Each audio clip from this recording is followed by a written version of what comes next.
James never doubted his wife, not once. But when his best friend shows up pale and shaking, what he reveals rips James's world apart. Now James is about to discover how far betrayal goes, and just how far he'll go to uncover the truth. James was never the suspicious type. He trusted Leona completely, like most people trust gravity.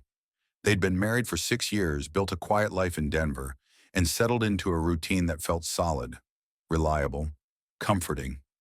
People who knew them would have called them the happy couple, the ones who always showed up together, shared inside jokes, and seemed unshakable.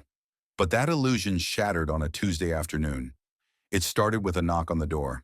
Nothing dramatic, just his best friend Gavin, standing there looking pale and tense. James thought maybe something had happened with Gavin's dad, who'd been in and out of the hospital. Or maybe it was job stress. Gavin worked long hours in real estate, and things had been rough lately. "Hey man," James said, letting him in. "Everything okay?" Gavin didn't answer right away. He walked in, pacing, rubbing his hand over his face like he was wrestling with something. James watched, waiting. Finally, Gavin stopped in the middle of the living room and looked straight at him. "I saw Leona last night," he said quietly. James blinked. "Okay." "At a bar. On Jefferson." Still nothing alarming. Leona went out with friends sometimes. So what? She wasn't alone. Now James's stomach tightened. Gavin's voice cracked. "She was with a guy. They were close." The words hit like a slow-motion punch. James didn't move. He just stared. "They were kissing, James," Gavin continued. "Not a goodbye kiss. Not a hug between friends. It was real. Intimate." James wanted to laugh, or yell, or ask Gavin what kind of joke this was. But the way Gavin said it, the way he looked, there was no mistaking it. This wasn't a rumor. This wasn't gossip. "You're sure?" James asked, barely hearing his own voice. "I wish I wasn't," Gavin replied. "But I saw it. I stayed and watched, hoping I was wrong. I wasn't." Silence filled the room. James sat down slowly, like his body weighed more than it used to. He tried to think. Had there been signs? Any strange behavior? Had she come home late? Picked fights? Distanced herself? No. If anything, she'd been more affectionate lately. Sweeter. More attentive. That thought alone made his stomach turn. Gavin sat beside him but didn't speak. What else was there to say? When Gavin left, James just sat there. Hours passed. He didn't eat. Didn't turn on the TV. He stared at the wall, playing the same thought over and over. Could she really be cheating on me? That night, James didn't confront Leona. He couldn't. He needed more than Gavin's word. No matter how much he trusted him, he needed to see it, so he said nothing. They had dinner. They talked about work and weekend plans. She laughed at something he said, kissed him goodnight. But now James was looking at everything differently. Her laugh felt rehearsed. Her glance calculated. Her smile didn't reach her eyes. That night, he made a decision. The next morning, he drove across town to a tiny electronics shop in a strip mall far from their neighborhood. He paid cash for a GPS tracker, small, quiet, easy to monitor from his phone. He didn't ask questions, and the guy behind the counter didn't offer any. That night, while Leona was in the shower, James slipped into the garage. His hands trembled, but his mind was clear. He used the spare key to unlock her car, found a discreet spot behind the dashboard panel, and carefully installed the tracker. When he came back inside, she was brushing her hair, humming to herself. She didn't notice anything. Neither did he. No guilt, no hesitation. But something in James had already changed. He felt it while lying awake that night, staring at the ceiling. A part of him had died, and in its place something colder had grown. Not rage, not yet. Just a sharp edge, a need to know the truth. He didn't want to accuse her without evidence. He didn't want to destroy something unless it was already broken. But if it was, he'd be ready. For the next 3 days, James monitored everything. Each morning, he woke up early and checked the tracker before even brushing his teeth. Every night, while Leona slept next to him, he stared at the screen in the dark, watching her car's movement history. Nothing suspicious. Work, home, the grocery store. Routine. Predictable. Maybe too predictable. She still smiled, still laughed, still kissed him before bed. He started to doubt himself. Maybe Gavin had made a mistake. Maybe it wasn't Leona. Maybe the GPS wouldn't show anything because there was nothing to show. But the doubt didn't last. On the fourth day, everything changed. It was Thursday night. James was on the couch, scrolling aimlessly through news articles, while the GPS app stayed open on the corner of his screen. Leona walked into the room already made up. "I'm heading out with the girls," she said casually, grabbing her purse. "Probably just that bar on Jefferson. Nothing crazy." She smiled like it was any other Thursday. James looked up, pretending to process the information for the first time. "All right, have fun." As soon as the door shut behind her, James waited exactly 3 minutes. Then he grabbed his keys and followed. He took a parallel street, careful not to be seen. He parked 2 blocks from the bar and refreshed the GPS. Her car was already there. No detours, no signs of hesitation. The street was busy, full of music and noise. From across the road, James saw her, alone. She entered the bar like someone with a purpose. 30 minutes passed. Then she came back out. She wasn't alone. A man walked beside her, tall, confident, familiar. James didn't recognize the face, but the way they moved said everything. They weren't strangers. They weren't co-workers. They crossed the lot to a dark sedan tucked into the shadows. James stayed back, watching from behind a parked SUV. They got in, not in the front seats, not to talk. Leona slid into the back. The man followed. Within minutes, the car began to shift. There was no mistaking what was happening. No need for sound. The rocking vehicle said it all. James didn't move. He didn't cry. His breath slowed. His fists clenched, then unclenched. Something inside him went silent. He approached the car. No hesitation. No second guessing. He reached the fogged rear window and knocked. Once. Loud. Sharp. The motion inside stopped. A pause. Then slowly the window rolled down. Leona's eyes met his, her face drained of all color. James didn't yell. He didn't curse. He clapped. 3 slow, deliberate claps. Sarcastic. Final. "Bravo," he said coldly. The man bolted, threw open the door and ran, not looking back. Leona sat frozen, tugging at her dress, trying to fix what couldn't be fixed. James turned and walked away. He didn't say another word. The pain said enough. He didn't go home. He didn't answer her calls. He didn't need to. The image was burned into his memory, one that would never fade. She didn't come home that night. According to the tracker, her car stayed parked for hours. Then it moved, slowly, aimlessly, through side streets and empty roads. At one point, it stopped at a gas station. That's where it stayed until sunrise. James didn't track her after that. He didn't need confirmation anymore.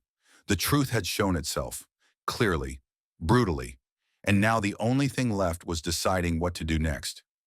By morning, James was already gone. Leona returned home to silence. The bed was untouched. His clothes were missing. His toothbrush was gone. No note, no message, just absence. One that screamed louder than any argument ever could. She called him, once, twice, 7 times. No answer. She sent texts, short, then long, then desperate. Still nothing. James had disappeared. But not out of spite. He didn't vanish to punish her. He vanished because staying would have destroyed him.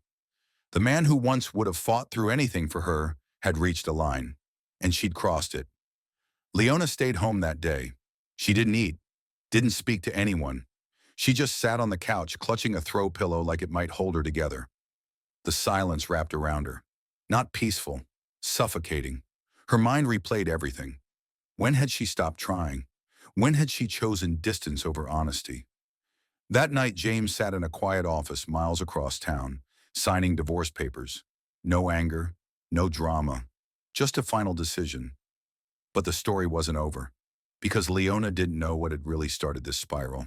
It hadn't begun at the bar, or in the car, or even with the first text from Derek. It started with Chelsea, her best friend since college, her confidant, her sounding board, the one person who always seemed to know exactly what to say. A few weeks earlier, over lunch and a bottle of wine, Leona had opened up about how distant things had felt at home. She spoke about James's silence, the routines, the way the passion had slipped through the cracks. Chelsea had listened. Then she'd smiled. "Have you thought about talking to Derek again?" Leona had laughed. "Derek, seriously? He's back in town. I ran into him. First thing he asked was if you were happy." Leona had brushed it off, but the seed was planted. Chelsea kept feeding it. "He always said you were the one. He told me he never stopped thinking about you." Leona didn't want to admit how much those words affected her. She hadn't planned to respond when Derek messaged, but she did. Coffee led to more messages, more meetings, familiar feelings, dangerous ones, and Chelsea kept encouraging it. "You deserve to feel alive again," she said. "You've been holding that marriage together alone." Now, days after being caught, Leona needed answers. She needed to understand whether Derek ever cared, or if he was just an escape hatch she had no business opening. She met him at a small bar out of town. It was quiet, discreet. Derek looked calm, almost like he'd been expecting this. "Why now?" Leona asked. "Why did you come back into my life when you knew I was married?" Derek didn't hesitate. "Because Chelsea asked me to." "What?" "She reached out, told me you were unhappy, that you still thought about me, that if I made a move there was a chance." Leona stared at him, her voice catching. "She told you that? She said you just needed a push, that James wasn't really in love with you anymore, that I was still living in your head." Leona sat back stunned, betrayed all over again. "But why did you go along with it?" she asked. Derek looked at her, not smug, just honest. "Because I've always loved you, but I'll admit it. I was wrong. I shouldn't have stepped in. I let my feelings cloud my judgment, and I destroyed 2 lives in the process." Leona said nothing. Shame closed her throat. "You know what, though?" Derek continued. "If James really loved you, maybe he would have stayed. And if you really loved him, maybe you wouldn't have strayed." The words hit hard, because they were true. Leona had stopped fighting for her marriage. James had too, but he hadn't betrayed her. He hadn't lied. They had both let something die, but she was the one who buried it. Leona left the bar with a weight she hadn't felt before. Guilt was no longer abstract. It wasn't just about James. It wasn't even just about the affair. It was the realization that she'd been played, used by someone she trusted more than anyone. Chelsea, the same friend who'd helped her plan her wedding, the one who cried with her during her miscarriage, the one who always knew what to say when James and Leona argued. Now Leona knew why the encouragement had felt so perfectly timed, why Chelsea had always asked about Derek, why she seemed almost too supportive of something so reckless. Chelsea had pushed her toward that mistake. She'd framed it as empowerment, as honesty, as a chance to feel alive again. But the truth was far uglier. Leona tried reaching out to James again. Nothing. Not a single text delivered. His number had been blocked or disconnected. She thought about showing up to his office, to his parents' house. But what would she say? That she was sorry? That she had been manipulated? James wouldn't care. He'd seen enough. What hurt the most was knowing he hadn't stormed out. He hadn't screamed. He hadn't even confronted her. He just left. Because what she'd done didn't deserve a fight. It deserved silence. And yet Leona couldn't leave things there. She needed to see him one last time. Not to beg, not to win him back. Just to own it. To face him. To say what she couldn't say before everything collapsed. She tried mutual friends, old colleagues, even Gavin, though he hadn't answered her messages since the fallout. Then a week later, a message came through. "We'll meet tomorrow." Just 3 words. No name, no explanation. But she knew it was him. The next afternoon, she showed up at the address he'd sent, a small cafe on the edge of the city. Quiet, neutral. James was already inside, sitting at a corner table. He looked different. Not angry, not tired, just steady. Like someone who had already processed everything and accepted it. She sat down across from him. Neither spoke for a long time. Finally, she exhaled. "I'm not here to ask for anything. Not forgiveness. Not a second chance.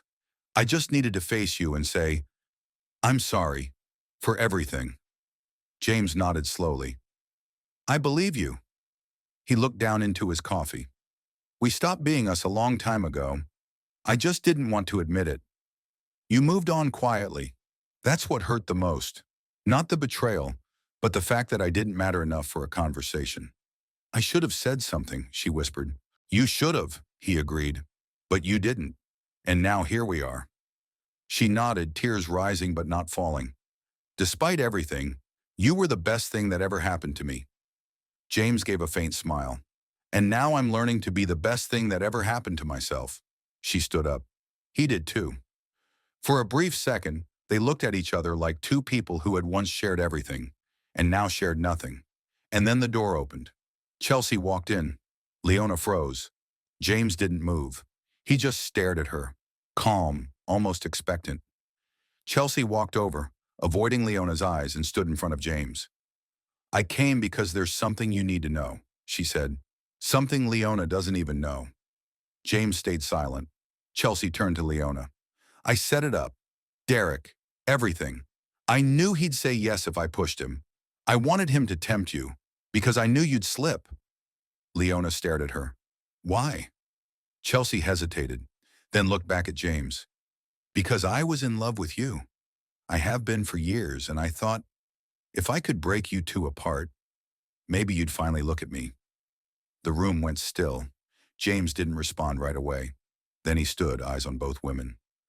So all of this, my marriage, your friendship, was just a setup? Chelsea's voice cracked.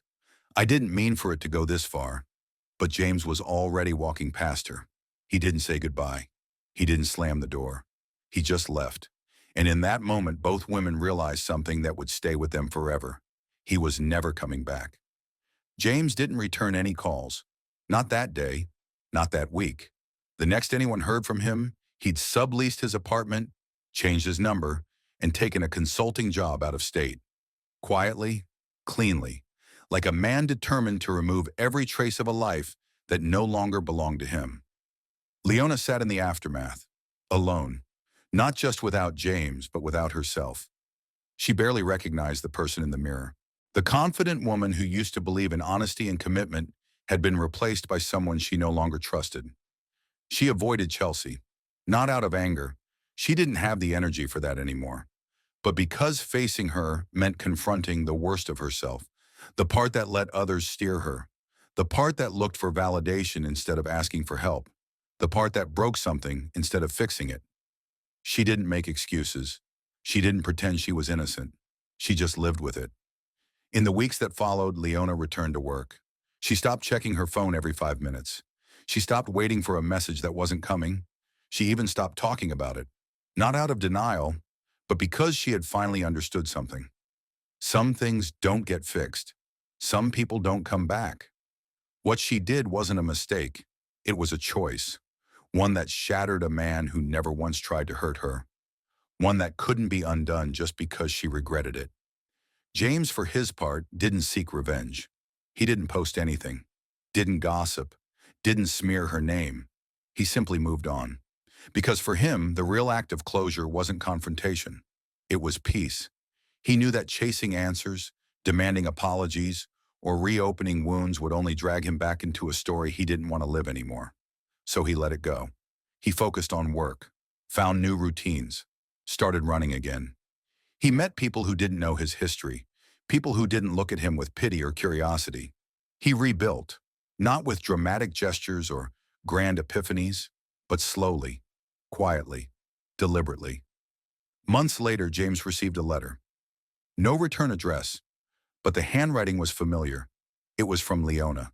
A single page. She didn't ask for anything. She didn't try to explain. All she said was that she hoped he was well, that she was sorry, and that she understood now why he'd chosen to walk away. He read it once, folded it neatly, and placed it in a drawer. Then he went back to living, because some chapters don't need to be rewritten. They just need to end. Chelsea never tried to reach him again. Maybe she understood too late that James wasn't a prize to win, but a person she helped destroy. Leona eventually moved to another city, not to escape, but to start fresh. She didn't date for a long time. She worked, volunteered, spent more time alone than she ever had, and for once, she stopped trying to fill the silence.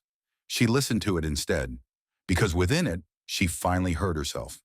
Not the version people wanted, not the version shaped by old flames or jealous friends, just her. It wasn't redemption, it wasn't justice, but it was honest. And in the end, that mattered more than anything.